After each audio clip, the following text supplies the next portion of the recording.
السلام عليكم ورحمة الله تعالى وبركاته. halka tigida wanaysid waa abna official magacaygu Cabdiraxmaan fadlan jalka haddii aad ku cusub tahay subscribe share si ku soo gaara muuqaalada xiga. Muuqaalkan waxaan kaga hadlaynaa saddex xirfadood ee tahay muhiim inaad barato sanadka 2023 iyo mustanada ka dambeeya waayo maalin ka sii dambeeysa teknoolajiyada casriga way kordhaysaa. soo mar walba waxa u baahan tahay inaad xirfado kala duwan aad barato haddii ay tahay xirfado adiga nafsiyan ku anfacaya iyo xirfado dadka bulshada aad la wadaagaysid. Okay, xirfadahaas waxa kamid ah koow waa inaad dhistaa communication wada xiriirka, waa inaad taqaanaa sida aad u wada xiriir lahayd dadka u la xiriir lahayd, waa inaad leedahay hab dhaqan ah inaad gacmahana ka hadli kartid, afkana ka hadli kartid, dadkana aad la xiriiri kartid by understanding adigoo fahmaya qofkaas ama ashqaastaas kala duwan aad la kulmaysid adigoo fahmaya maskaxdooda iyo jeedkooda iyo sida wax u rabaan. sidoo kale waa muhiim inaad fahmi karto qaabkay wax u socdaan iyo sida wax u socdaan iyo wada xiriirka iyo wada shaqeynta inay muhiim u tahay communication-kaas.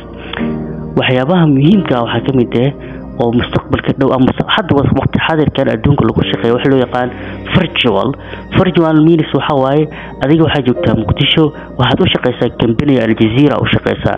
soo marka aad waxaad la shaqeynaysaa wariyaal kale oo Al Jazeera oo jooga Qatar, Ingiriiska, Mareykanka. soo marka waxa u baahan tahay inaad wada xiriirka aad dhistid haddii ay tahay by virtual adigoo ku base gareenayo qaabka telecommunication ka wada xiriirka iyo sidoo kale by physical haddii aad goob shaqo markaas aad joogtid. sidoo kale xirfadda labaad ee laga rabo inaad mustaqbalka ama waqti xaadirkan aad baratid waxa waaye IT or technology. waa inaad wax ka garan kartaa technology-ga sida Excel-ka, computers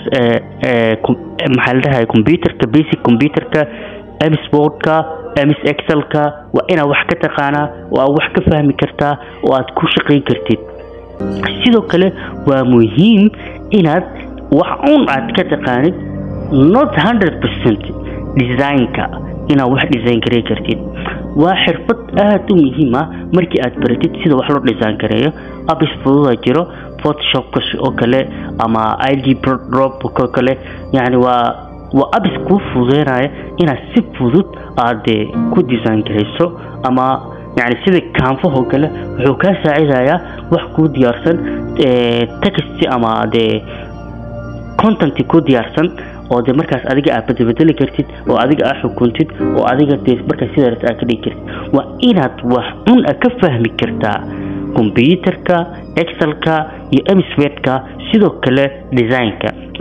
qodobka saddexaad ee muhiimka ah waxa waaye mahaar luqawi, yani luqadaada inay wanaagsan tahay ku